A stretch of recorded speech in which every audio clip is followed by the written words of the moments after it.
Okay, our next topic is what? Enzyme catalysis. Okay, और जब class 11 की अगर बात आती है तो क्लास 11 में ना हम लोग कैटालाइसिस के बारे में पढ़ते हैं, खास करके बायोलॉजी में। बायोमोलिक्यूल समय ना कैटलिस्ट सबके बारे में था, एंजाइम के बारे में था। तो शुरू करें।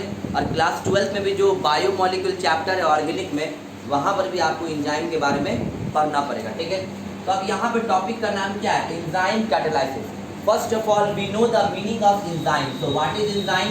Enzyme is a biological catalyst. Enzyme क्या होता है? बोलिए, what is enzyme? Enzyme is a biological, क्या? Biological catalyst. ये चीज पता है सबको? Enzyme is what? Biological catalyst को हम क्या कहते हैं? तो बायोलॉजिकल कैटलिस्ट को हम लोग एंजाइम। याद रखेंगे कि एंजाइम ही कैटलिस्ट है, बट एंजाइम वहाँ पर प्रेजेंट होगा जहाँ पर लाइफ होता है। It means enzyme are form inside the cell. Enzyme कहाँ बनता है? सेल के अंदर। क्लियर हुआ? किसी भी इनऑर्गेनिक मटेरियल में एंजाइम प्रेजेंट नहीं होगा। क्या बताया? ऐसा कोई ऐसा इनऑर्गेनिक मटेरियल नहीं है जिसमें एंजाइम हो। बात क्लियर हुआ ना? Enzyme always are present in organic material, it means are present in a living organism. Understand ना?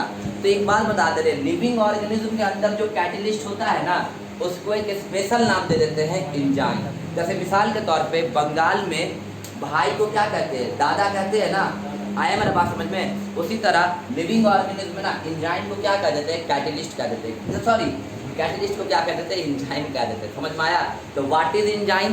तो enzyme is a biological catalyst. इसका डेफिनेशन समझ में आ गया? मतलब एंजाइम भी एक तरह का कैटलिस्ट है, लेकिन एंजाइम हमको कहाँ देखने को मिलेगा? हमेशा ऑर्गेनिक रिएक्शन में, हमेशा ऑर्गेनिज्म में देखने को मिलेगा। इनऑर्गेनिक रिएक्शन में हम एंजाइम को कभी जिंदगी में नहीं पाएंगे। ये चीज़ क्लियर हो गया? तो अब चलिए, अब जैसे कुछ एंजाइम्स का हम लोग एग्जाम्पल ले लेते हैं। अच्छा, हमको ये बताओ, यहाँ पे मैक्सिमम लोग बायोलॉजी के स्टूडेंट हो, ये बताओ कि एंजाइम हमारे सेल में कहाँ बनता है? Name the cell organelle which form the enzyme. बताइए, आपको ऐसे सेल ऑर्गेनेल का नाम बताना है जो कि एंजाइम का फॉर्मेशन करता हो।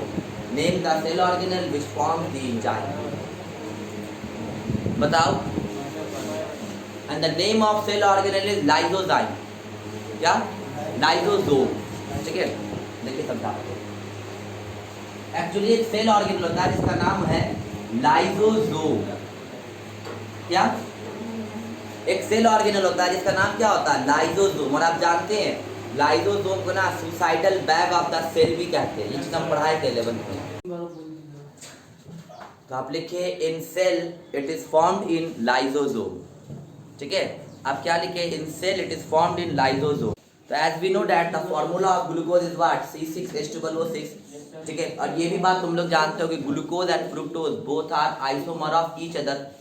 ग्लूकोज और फ्रुक्टोज दोनों का आइसोमर है, दोनों का फॉर्मूला एक होगा, बट आइसोमर उसको कहते हैं जिसका फॉर्मूला सेम हो बट स्ट्रक्चर अलग अलग हो। ठीक है, हाँ, स्ट्रक्चर बदलने से केमिकल फिजिकल प्रॉपर्टी बदल जाएगा, केमिकल प्रॉपर्टी नहीं। ठीक है, बात समझे? आइसोमर किसको कहते हैं? कलीब ऐसा कंपाउंड जिसका फॉर्मूला सेम हो बट स्ट्रक्चर अलग अलग हो। जैसे छोटा सा एग्जांपल देके बता रहे, एक मामूली सा एग्जांपल ले लो, जैसे कि C4H10। ठीक है, इसको हम ऐसे भी बना सकते हैं। देखो, 4 कार्बन है, 10 हाइड्रोजन हो गया। समझने के लिए सिंगल लाइन, इसको हम ऐसे ही बना सकते हैं।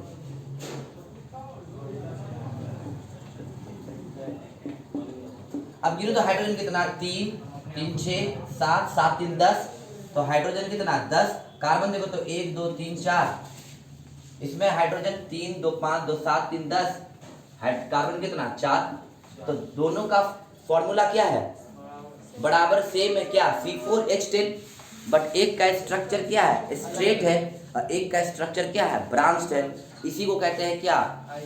नहीं, इस फेनोमेनन को हम लोग कहते हैं आइसोमेरिज्म। इस फेनोमेनन को हम लोग क्या कहते हैं केमिस्ट्री में? और वो जो डिफरेंट कंपाउंड्स है उसको हम लोग कहते हैं आइसोमर्स ऑफ ईच अदर। ये डिफरेंट कंपाउंड एक दूसरे के लिए क्या हो गया? आइसोमर हो गया। क्या हो गया? तो याद रखिएगा sir, glucose and fructose, glucose और फ्रुक्टोज दोनों एक दूसरे के लिए क्या है? आइसोमर है। दोनों का फॉर्मूला तो एक है। क्या? C6H12O6, लेकिन दोनों का स्ट्रक्चर क्या है, अलग अलग है। क्लियर हुआ? तो ये चीज़ आप 11th के बायोमोलिकुलर में पढ़ोगे।